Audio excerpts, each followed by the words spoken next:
Olá, boa noite, seja bem-vindo ao Rede TV News. Olá, boa noite.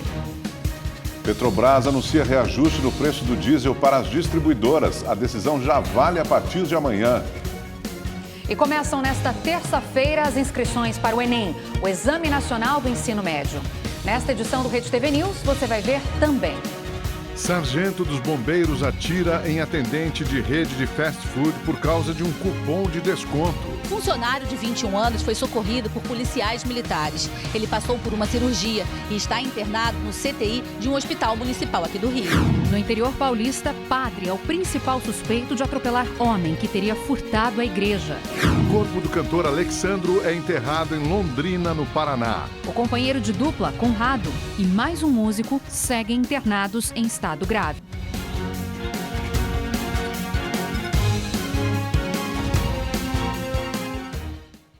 Atenção você que se considera um bom motorista, o governo pretende beneficiar quem não comete infrações de trânsito, sabia? Pois é, vamos conferir juntos a informação a respeito dessa notícia agora ao vivo com o repórter Anderson Arcoverde, direto de Brasília.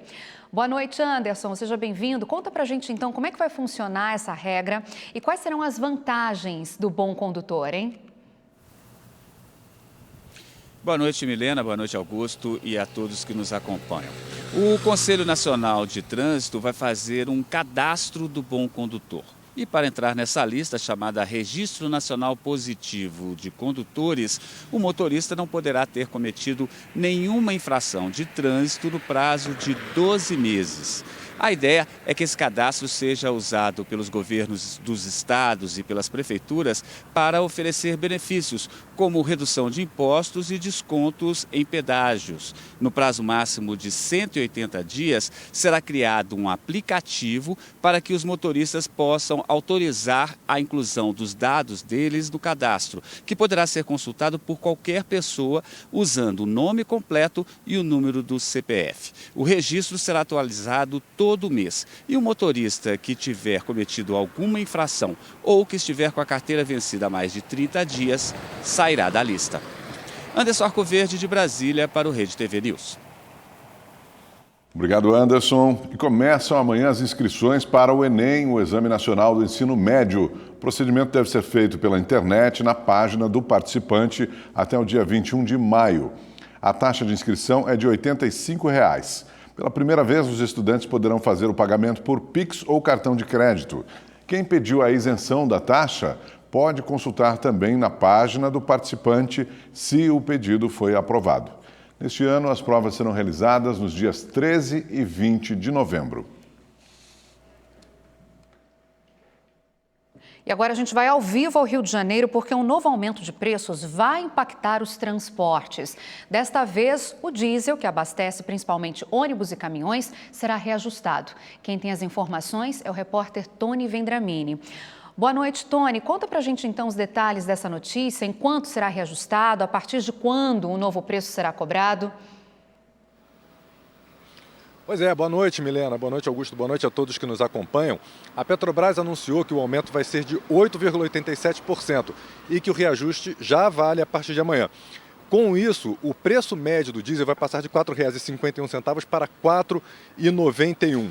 No ano, o combustível já acumula alta de 47%.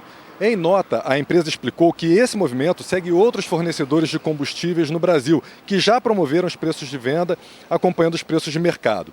Ainda segundo a Petrobras, o diesel não sofria reajuste desde o dia 11 de março e, naquele momento, a alta refletia apenas parte da elevação observada nos preços de mercado. Outro ponto destacado pela empresa é que o preço do diesel subiu em todo o mundo, impactado pela redução de oferta frente à demanda. Do Rio de Janeiro, Tony Vendramini para o Rede TV News. São Paulo teve mais um dia marcado pela violência. Houve um caso de latrocínio e uma tentativa de assalto com um estudante baleado. Os dois crimes foram na zona leste da capital. Nós vamos falar sobre isso com o repórter Guilherme Lopes, que traz agora ao vivo todos os detalhes e tem as informações para a gente. Como é que foram esses crimes, Guilherme, por favor? Olá, Augusto. Boa noite a você, boa noite a todos. Os 2 casos foram registrados pelas câmeras de segurança. A gente tem as imagens para que o pessoal de casa consiga acompanhar. O primeiro deles foi na Moca. Josinaldo da Silva, de 55 anos, ele tirava o carro da garagem logo cedo quando 2 bandidos se aproximaram pela calçada. Houve uma pequena discussão ali no momento. Ele foi até a parte de trás do carro tentar pegar alguma coisa no porta-malas e foi nesse momento que um dos suspeitos atirou. A bala acertou o pescoço da vítima. Josinaldo foi socorrido até o hospital, mas infelizmente não resistiu aos ferimentos. Os 2 bandidos depois acabaram fugindo e até o momento não foram localizados pela polícia. Já o segundo caso foi registrado na região de Itaquera. Um jovem de 18 anos que aguardava na calçada enquanto o portão da escola não abria, foi abordado por 2 homens que chegaram em uma moto. O garupa estava armado e mesmo assim o jovem acabou reagindo. O garupa atirou e a bala acertou a perna desse estudante. Ele foi socorrido ao hospital, mas felizmente passa bem e, segundo as informações, ele já recebeu alta. Os bandidos na moto fugiram e até o momento não foram identificados pela polícia. Olha, de janeiro a março deste ano, de acordo com a Secretaria de Segurança Pública, só na capital paulista foram registrados 17 latrocínios, que são os roubos seguidos de morte. Em todo o estado de São Paulo, foram 60 casos desse tipo. Essa quantidade é a mesma que foi registrada de janeiro a março do ano passado. Por causa dessa onda de violência, o governador do estado, Rodrigo Garcia, do PSDB, anunciou na semana passada a Operação Sufoco, com o objetivo de intensificar as fiscalizações e também aumentar o efetivo policial em todo o estado, com foco na capital paulista, para tentar inibir esse tipo de crime. Um balanço parcial que já foi divulgado pela Secretaria de Segurança Pública apontou que nesse período 60 pessoas foram detidas e mais de 6 mil veículos fiscalizados nesse período. Guilherme Lopes para o Rede TV News. Obrigada, Guilherme. Um homem integrante de uma torcida organizada do Cruzeiro foi preso suspeito de vandalizar um ônibus de torcedores do Grêmio em Belo Horizonte. O homem, identificado como Lanilton César Vergino, de 32 anos, aparece neste vídeo jogando pedras e quebrando os vidros de um ônibus que levou torcedores do Grêmio para a partida contra o Cruzeiro, neste domingo no estádio do Independência. 3 policiais militares que faziam a escolta do veículo foram agredidos pelo homem. Lanilton é membro da Máfia Azul, que está banida dos estádios a pedido do Ministério Público. Ele já tem passagens por participação em outras brigas entre torcidas. Lanilton prestou depoimento e foi liberado. Dentro do estádio, torcedores do Cruzeiro foram flagrados entoando cantos homofóbicos contra os gremistas. O ato não foi registrado na súmula da partida, mas nas redes sociais o Cruzeiro condenou a atitude e pediu ajuda da torcida e das autoridades para que a situação nunca mais se repita. Foi enterrado hoje em Londrina, no Paraná, o corpo do cantor Alexandro, que fazia dupla com Conrado. Ele morreu no último sábado em um acidente com um ônibus dos músicos no interior de São Paulo. O velório do sertanejo foi em um ginásio de esportes em Londrina. O cortejo até o cemitério foi acompanhado por vários ônibus de músicos. Alexandro, de 34 anos, era de Dourados, Mato Grosso do Sul, mas morava na cidade paranaense há cerca de 10 anos. Ele deixa esposa e 3 filhos. André trabalhou 8 anos com o músico. A filha se tornou fã da dupla. Uma palavra que define Alexandre é alegria, realmente, porque você nunca viu ele triste. Você nunca vê ele triste, você nunca vê ele chorando, ele está sempre sorrindo no palco, pulando, cantando, porque ele queria ver todo mundo feliz. Muita saudade, com certeza, para todo mundo, para os fãs, para quem gostava de música, para os amigos, para quem trabalhava com ele, é um cara excelente. O acidente que matou o cantor aconteceu na rodovia Regis Bittencourt, na altura de Miracatu, interior de São Paulo, na manhã de sábado. Além de Alexandro, morreram Wesley Novaes, Márcio Aníbal, Roger Aleixo, Gabriel Fukuda e Giovanni Gabriel Lopes dos Santos, todos músicos ou integrantes da equipe técnica. 11 pessoas ficaram feridas, 2 continuam internadas, entre elas o cantor Conrado, parceiro de Alexandro. De acordo com o hospital de registro, é grave o estado de saúde de Conrado e o da outra vítima também. Segundo o empresário da dupla, o ônibus saiu de Tijucas do Sul, no Paraná, e seguia para São Pedro, interior de São Paulo. Existem duas linhas de investigação. Uma seria que o acidente foi provocado por um pneu que estourou e a outra é que o motorista estaria acima da velocidade permitida após a divulgação de um vídeo nas redes sociais. Um ônibus da dupla Conrado e Alessandro. Chegou até 140 já, um ônibus. A Polícia Rodoviária informou que investiga a gravação. A assessoria de Conrado e Alessandro afirmou que o vídeo não foi feito no dia do acidente. A dupla na formação atual existe desde 2019 e a última música de trabalho já soma mais de 1 milhão de visualizações no YouTube. Chegou a hora de conferirmos a previsão do tempo para todo o Brasil com Gabriela de França. Olá, boa noite para todo mundo. Olha, o dia começou gelado, com geada e temperaturas negativas na Serra Catarinense. A vegetação amanheceu assim, olha, coberta de gelo lá na região de São Joaquim e até o Pinhão amanheceu assim congelado. A menor temperatura foi em Painel, 1 grau aí, quase 1 grau, né, negativo, e em Florianópolis, capital, com mínima de 11 graus, muito friozinho. Bom, para amanhã, o destaque para o sul do Brasil é para chuva intensa e volumosa, que deve atingir aqui áreas do interior da região, mas principalmente essa área mais escura, pegando o interior gaúcho, oeste catarinense e também do Paraná. Tudo por causa desse combo aqui. A gente tem um cavado, que é uma corrente de ar, junto com um sistema de baixa pressão e uma frente fria que vão provocar aí tempestades. A chuva deve ser intensa também e forte no extremo norte do Brasil, especialmente nessa área aqui em destaque, pegando o litoral do Pará e do Maranhão e ali do Piauí também. Essa chuva tem potencial para causar estragos. Por isso a gente vai lá para São Luís, onde a chuva é intensa, tá? Vem acompanhada de raios e vendaval. Mesmo assim o ar fica abafado, máxima na casa aqui dos 32 graus. E o tempo fica bastante carregado também em Salvador. Terça-feira nublada, tem chance de chuva isolada nos próximos dias e por lá a temperatura não deve passar dos 30 graus. Agora, no restante do Brasil, sim, tempo seco, firme, aberto, ensolarado, desde aqui, olha, do Rio Grande do Norte, pegando a maior parte do centro-oeste, todo o sudeste e a faixa leste aqui do sul do país. E o que chama atenção é a grande variação de temperatura. O dia começa friozinho,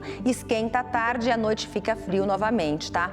Em Belo Horizonte, por exemplo, olha só, as temperaturas ficam entre 12 e 27 graus. São Paulo e Rio de Janeiro vão amanhecer com nevoeiro. Na capital paulista, friozinho de 13 graus, à tarde esquenta e chega aos 26. No Rio de Janeiro, os cariocas vão sentir friozinho de 16 graus pela manhã. Depois da tarde, deve chegar aí perto dos 30 graus. Agora, em Porto Alegre, mesmo com sol, a temperatura ainda não sobe muito não, tá? Friozinho para os gaúchos, a máxima não passa dos 21 graus. Uma ótima noite para você, amanhã eu tô de volta. Até lá, tchau, tchau. A polícia já ouviu o homem suspeito de atirar em um atendente de uma lanchonete de uma rede de fast food na zona oeste do Rio de Janeiro. A confusão começou depois que o cliente ficou insatisfeito por não ter recebido um desconto na compra. A família já tinha pedido para o rapaz sair do horário da madrugada por causa da violência. A gente fez de tudo para que ele, saísse de lá por causa do horário, por ser de madrugada, mas ele preferiu ficar trabalhando e achou mais viável. Eu queria que ele mudasse o horário dele, porque por ser perigoso e por ele não ter essa maldade toda, Então, e acabou acontecendo isso com ele. Mateus Domingos Carvalho, 21 anos, levou um tiro na barriga e está internado no CTI. Ele passou por uma cirurgia e o quadro de saúde é estável. O rapaz, que é de Minas Gerais e há 5 anos mora no Rio, estava trabalhando para juntar dinheiro e pagar os estudos. Ele já tem gato, tem tudo, e o sonho dele é trabalhar para poder pagar a faculdade dele e fazer veterinária, Ele teve que parar de estudar porque ele precisava trabalhar, Porque senão ele não tinha como, ou era uma coisa ou era outra. Então ele optou por poder trabalhar. A confusão aconteceu por volta das 2 horas da manhã nesta unidade da rede de fast food na zona oeste do Rio de Janeiro. O cliente estava sendo atendido no drive-thru. Ele tinha um cupom de promoção e, ao ver que não recebeu o desconto, reclamou com o atendente. O rapaz disse a ele que o cupom deveria ter sido informado no início da compra. O motorista do carro não aceitou a explicação. Irritado, quebrou a proteção de acrílico da cabine e deu um soco no funcionário. Logo em seguida, ele entrou na lanchonete e atirou a queima-roupa no rapaz. Nas imagens de câmeras de segurança, dá para ver com clareza o momento em que o homem ataca o funcionário. Mateus reage ao soco. Na sequência, o agressor, já com a arma na mão, força a entrada na loja. Uma pessoa parece o acompanhar. Ele entra e a câmera não mostra o momento do disparo. Apenas é possível ver Mateus caído no chão e o motorista do carro indo embora com 2 pessoas. O homem é Paulo César de Souza Albuquerque, primeiro sargento do Corpo de Bombeiros. A polícia chegou a pedir a prisão temporária dele, mas a justiça negou. No documento, a juíza alegou que o reconhecimento foi baseado em vídeos e fotografias que circulam em redes sociais, não estando devidamente esclarecido no inquérito a origem de tais elementos probatórios e a forma como foram obtidos. No início da noite, o suspeito, junto com um advogado, se apresentou à polícia. As imagens que eu vi nas redes sociais não mostram o meu cliente em momento algum disparando a arma de fogo contra a vítima. Não mostra claramente nem mesmo tratar-se a pessoa que está na imagem, que, repito, que roda nas redes sociais. Eu não tive acesso ao bojo do inquérito policial, mas as imagens constantes na rede social não deixam com clareza que se trata da pessoa do meu cliente. O Corpo de Bombeiros informou que o militar responderá pelo crime na justiça comum e que suspendeu o porte e a posse de armas dele. Também foi instaurado inquérito policial militar para apurar a conduta do profissional. O McDonald's afirmou em nota que está dando suporte aos familiares do jovem e que colabora com as investigações. 3 policiais militares foram mortos neste fim de semana em Salvador. 2 foram assassinados quando saíam do velório de um colega. O soldado da PM Alexandre Menezes morreu com um tiro na cabeça quando fazia rondas na periferia de Salvador. Ele chegou a ser socorrido, mas não resistiu. Este vídeo mostra o policial recebendo uma honraria. O melhor policial e um cheque de R$1.000 em nome do nosso comandante. Uma salva de palmas. Daquele jeitão! No domingo, outros 2 PMs foram mortos à paisana quando voltavam do velório de Alexandre. Vitor Vieira Ferreira Cruz e Sanderson Lopes Ferreira foram atingidos por disparos de arma de fogo. Um deles foi socorrido na viatura da PM. Hoje pela manhã, um paciente foi executado no Hospital Eládio Lacerre, na mesma região onde aconteceram os crimes. Ele havia sido baleado horas antes e passaria por uma cirurgia. O Wellington Piedade tinha 30 anos e foi executado por 2 homens que invadiram a emergência do hospital. A Polícia Civil não confirma se existe alguma relação desse crime com as mortes dos PMs. E informa que a autoria e a motivação são investigadas. O Comando-Geral da Polícia Militar ordenou uma operação para identificar e prender os assassinos dos policiais. Nós tivemos o estado da Bahia atacado por marginais criminosos que atentaram contra a vida de 3 defensores da sociedade.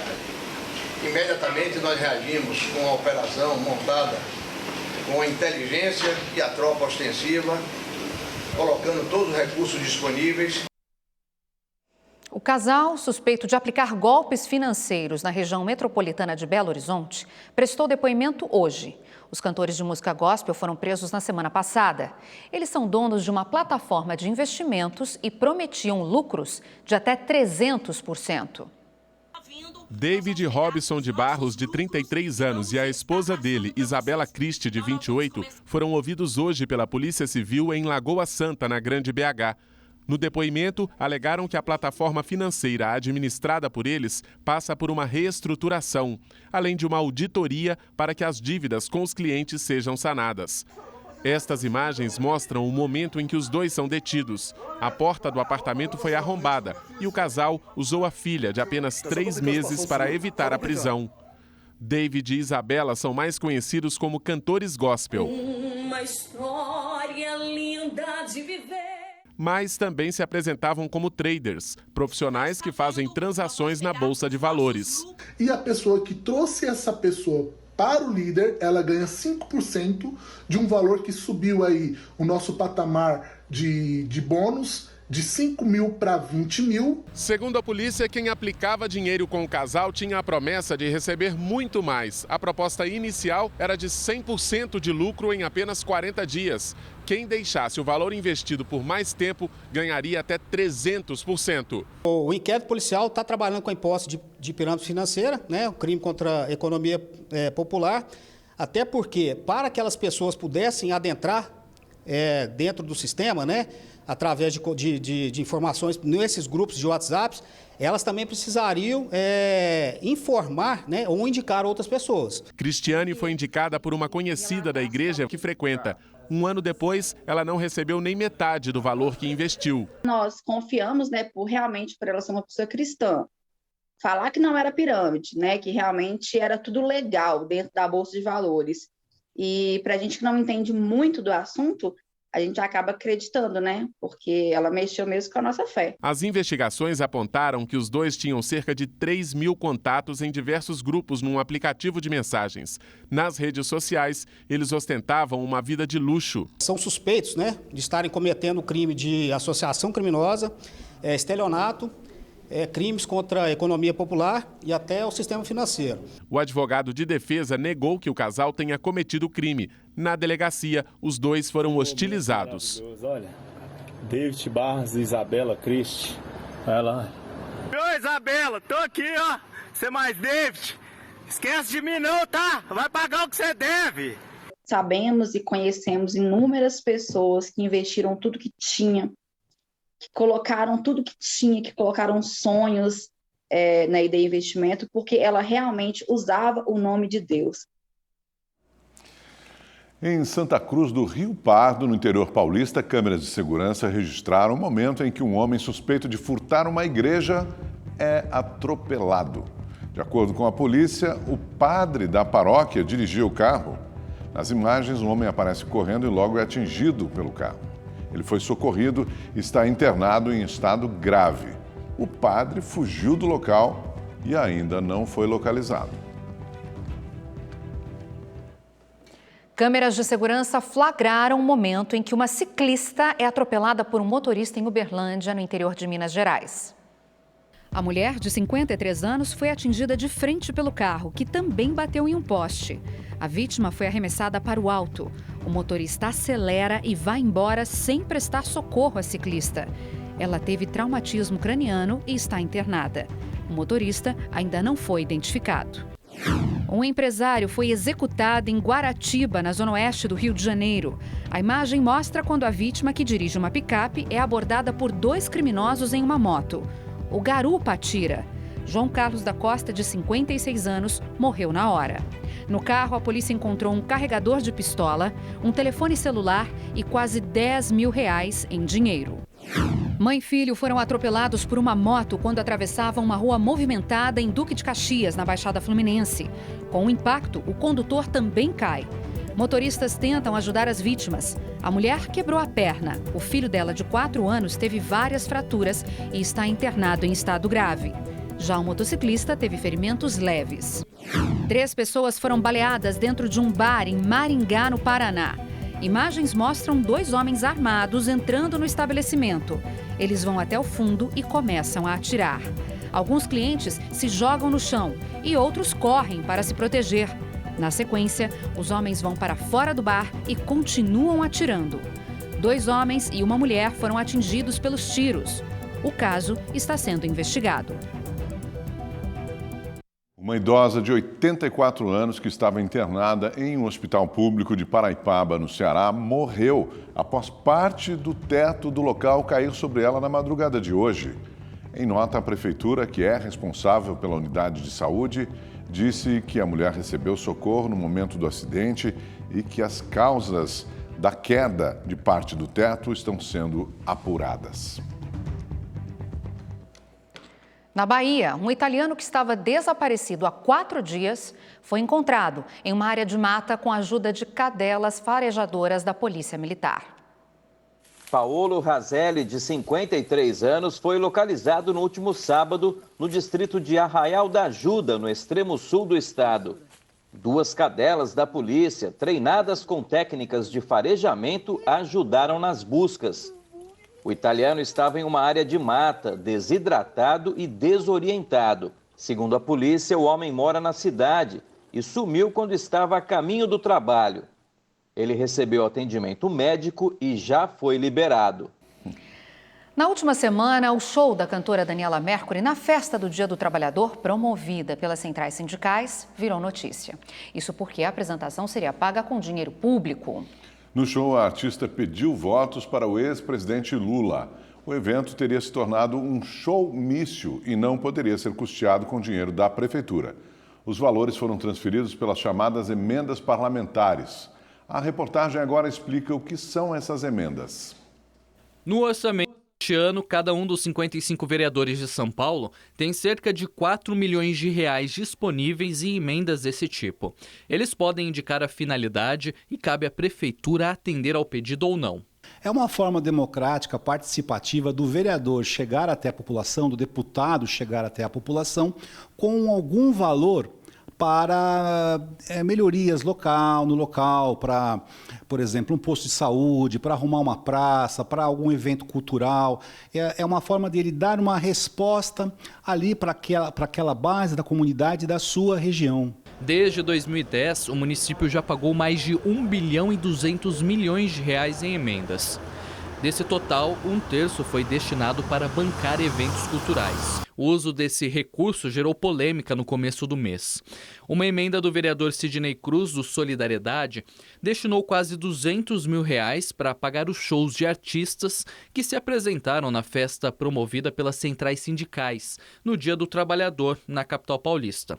Na ocasião, a cantora Daniela Mercury, que receberia 100 mil reais pela apresentação, pediu votos ao pré-candidato à presidência Luiz Inácio Lula da Silva. Depois da repercussão negativa, a artista resolveu abrir mão do cachê. E a controladoria do município instaurou uma sindicância para apurar o desvio de finalidade no uso dos recursos públicos. Então, é Lula sim! E ele poderia alocar esse recurso da forma como ele quisesse. Nesse caso, ele escolheu um evento cultural a princípio. Só que esse evento cultural se transformou, na verdade, num showmício, o que é terminantemente proibido pela nossa legislação, tanto eleitoral quanto pela nossa Constituição. O que aconteceu na situação de São Paulo é uma prática muito comum no Brasil. É a utilização das emendas parlamentares como moeda de troca. As emendas parlamentares estão previstas na Constituição, mas o recurso deve ser empregado sempre observando o interesse público. No entanto, o dinheiro não pode ser usado em eventos para promoção pessoal ou manifestações político-partidárias. É com as emendas parlamentares que o Poder Legislativo consegue participar do orçamento, tanto da União como dos estados e municípios. No âmbito federal, existem 4 tipos de emendas: individual, de bancada, de comissão e de relatoria. As emendas individuais são de autoria de senadores e deputados. As de bancadas são coletivas, de autoria das bancadas estaduais ou regionais.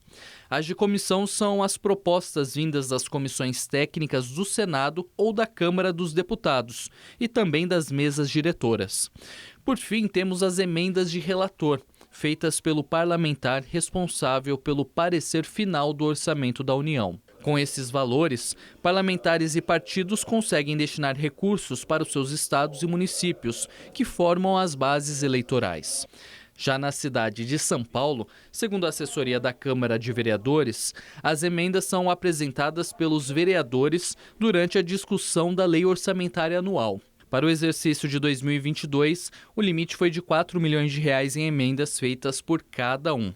No caso da festa do Dia do Trabalhador realizada em São Paulo, esse advogado disse que a manifestação política, com o uso de dinheiro público, feriu os princípios da legalidade e da moralidade, que devem nortear a administração pública. O problema é não antever que aquele tipo de evento pode ser descaracterizado por uma manifestação político-partidária. E aí é algo muito errado, porque é um dinheiro público que está sendo utilizado de cada contribuinte que tem várias tendências políticas, por isso é ilegal.